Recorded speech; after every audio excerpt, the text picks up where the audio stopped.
اور میں یہ بھی پوچھنا چاہتا ہوں یہاں پر کہ آخر اتنی مہنگائی کرنے کے بعد کہ بجلی اتنی زیادہ مہنگی کی گئی، گیس اتنی مہنگی کی گئی، پیٹرول اتنا مہنگا کیا گیا، یہ پیسہ جا کہاں رہا ہے؟ کوئی تو یہ پوچھے، اور میں پوچھنے کا حق رکھتے ہیں کہ یہ پیسہ کہاں جا رہا ہے آخر، اور یہ پیسہ کہاں پہ لگ رہا ہے، اور کس کو مل رہا ہے؟ کیونکہ ہمیں تو اپنے وہ پیسے نہیں مل رہے جو کمیٹڈ پیسے ہیں ہمارے، وہ پورے نہیں دیے جا رہے، کٹوتیاں کی جا رہی ہیں. تو یہ پیسہ کہاں جا رہا ہے؟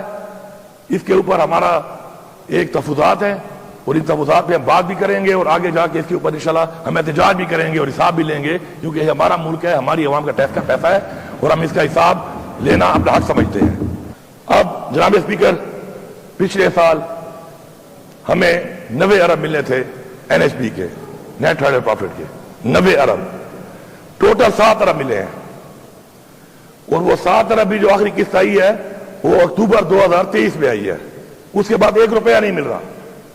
بجلی کے آپ ریٹ کو دیکھ لیں، آپ پیٹرول کے ریٹ کو دیکھ لیں، آپ یہی سارا حساب دیکھ لیں، ہم اتنے ہی سستی بجلی اتنے ہی پیسوں میں دے رہے ہیں، ہمیں پیسے بھی نہیں مل رہے. اور جب پیسے مانگتے ہیں تو پھر آگے سے کہتے ہیں جی ان کا جو رویہ ہے بڑا غیر ذمہ دارانہ ہے. تو یہ جو غیر ذمہ داری سے ملک کو چلا رہے ہیں وہ ہمیں بتائیں کہ کیا ذمہ داری یہ ہے کہ نہ حساب دو، نہ پیسے دو، نہ کمٹمنٹ پوری کرو، اور کوئی سوال کرے تو الٹا ان پہ انگلیاں اٹھاؤ. تو یہ جو رویہ اختیار کیا ہوا ہے اس وقت فیڈرل گورنمنٹ نے، یہ بالکل قابل قبول نہیں ہے.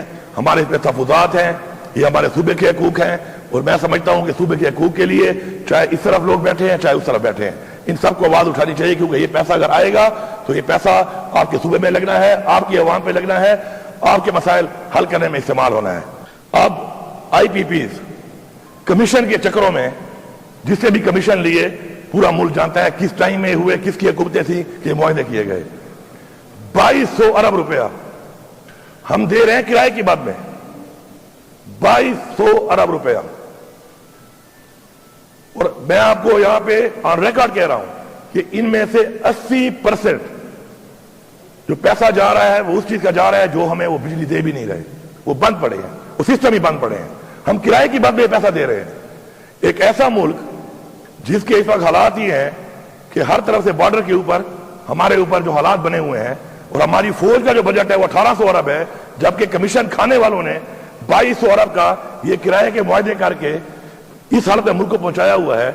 تو میں حیران ہوں اس بات پہ کہ دوبارہ ایسے ہی لوگوں کو مسلط کر دیا گیا، اور مسلط کرنے والے بھی وہی تھے.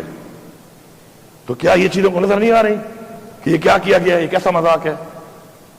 یہاں پر میں سمجھتا ہوں کہ ان چیزوں کے اوپر ہمیں ایک باقاعدہ طور پہ ایک ڈیبیٹ کرنی چاہیے، اور یہ ساری چیزیں ہم ان رائٹنگ بھیجیں گے اور ہم ان کا حساب مانگیں گے.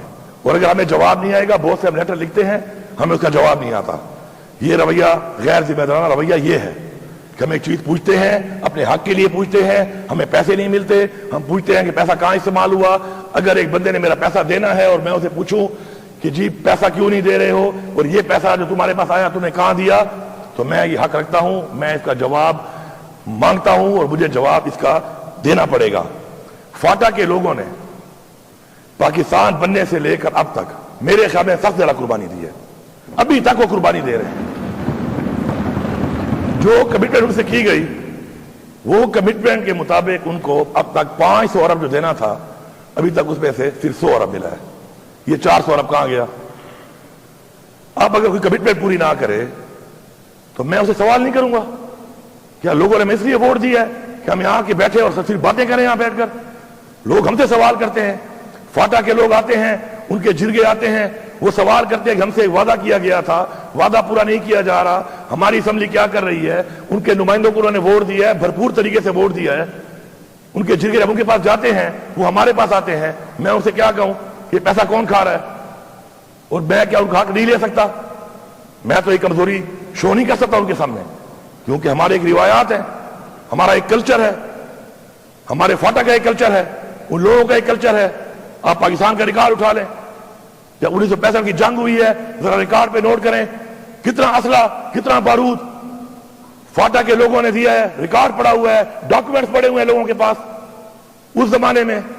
تو جب وہ فرنٹ لائن کے اوپر آ کر آپ کے ساتھ ہر مشکل وقت میں قربانی دیتے ہیں، اور جب ان کی باری آتی ہے ان سے وعدہ کیا جاتا ہے، کمٹمنٹ کی جاتی ہے اور پورا نہیں کیا جاتا، تو میرے خیال میں اب جو اس سال کا 100 ارب روپیہ ہے، میں واضح یہاں پہ کہہ رہا ہوں کہ اگر ہمیں فوراً سے پہلے وہ نہ ملا تو پھر یہ رد عمل کے لیے تیار رہیں.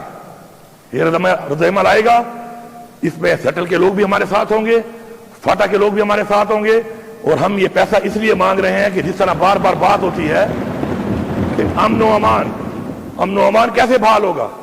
فیسلٹیز وہاں پہ نہیں ہے. امن و امان قائم کرنے کے لیے پیسہ آپ نہیں دے رہے. جو وعدہ کیا گیا تھا 1% کا اگینسٹ وار اگینسٹ ٹیرر، اس کا اب تک 1 روپیہ نہیں دیا گیا. کیسے امن و امان قائم کیا جائے گا جب پیسہ ہی نہیں دے رہے آپ کمٹمنٹ کرنے کے بعد؟ تو یہ کچھ چیزیں ہیں کہ جن کے اوپر ہمارے تحفظات ہیں، اور میں بڑا کلیئرلی یہاں بتا رہا ہوں کہ رد عمل کے لیے تیار رہیں. بجٹ ابھی آنے والا ہے ان کا، اس پہ سب کچھ سامنے آ جائے گا، اس پہ ہم دیکھیں گے، انالیسس کریں گے، اور ہمیں لگے گا کہ ہمارے حقوق پہ ڈاکہ مارا جا رہا ہے، پھر ہم یہاں نہیں بیٹھیں گے، ہم یہاں سے کسی اور طرف پھر مارچ کریں گے. اس مارچ کے لیے تیار رہیں. میں پہلے سے بتا رہا ہوں ہمارے جو فیڈرل گورنمنٹ کے پروجیکٹ شروع ہیں، مجھے سمجھ آ رہی ہے ابھی سے کہ یہ ان کو ڈیلے کریں گے، ان کے لیے پیسہ نہیں رکھیں گے.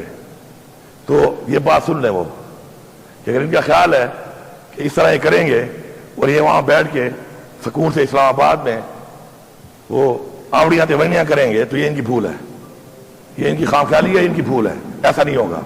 اپنے وہ پروجیکٹ جو پروجیکٹ یہاں پہ شروع ہیں وہ بھی ہمارا حق ہے، اس کو مکمل کریں، اس کے لیے پیسہ ایلوکیٹ کریں. اور جو ہمارے جوائنٹ وینچر پروجیکٹ ہیں جس کے اندر ہم نے اپنے بجٹ میں پورا پیسہ رکھ دیا ہے، مکمل پیسہ ہم رکھ چکے ہیں اس کے اندر، تو میں امید کرتا ہوں کہ فیڈرل گورنمنٹ بھی اپنے حصے کا وہ پیسہ اس بجٹ میں شامل کرے گی. اور اگر شامل نہیں کرے گی تو پھر دمادم مت کلندر کے لیے تیار ہو جائیں، پھر تیار ہو جائیں اس کام کے لیے. یہاں آرام سے بیٹھ کے ہم ان کی اس چیز کو برداشت نہیں کریں گے. رد عمل آئے گا اور بھرپور طریقے سے آئے گا. اب مجھے یہ خبر آ رہی ہے کہ اس دفعہ یہ اعلیٰ تعلیم کے لیے، ہائر ایجوکیشن کے لیے بھی کٹوتی کر رہے ہیں.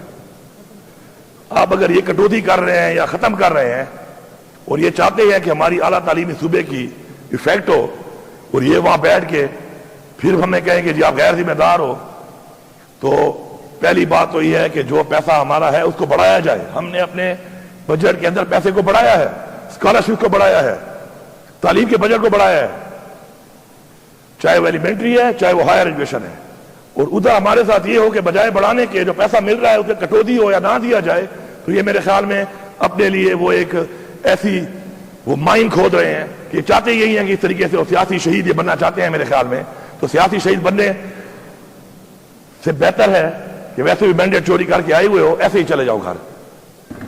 شہید ہونے کے بعد ایسے ہی چلے جاؤ، کیونکہ یہ جو آپ کام کر رہے ہیں تو آپ یہ چاہ رہے ہیں کہ پھر آپ کے ساتھ وہ کام کیا جائے کہ آپ پھر ہم آپ کو گھر بھیجیں. تو اگر آپ نے ویسے ہی گھر جانے کا پروگرام بنا لیا ہے میرے خیال میں، تو ایسے ہی خود ہی عزت سے چلے جاؤ، بجائے کہ ہم آپ کو پھر دھکے دے کے نکالے وہاں سے.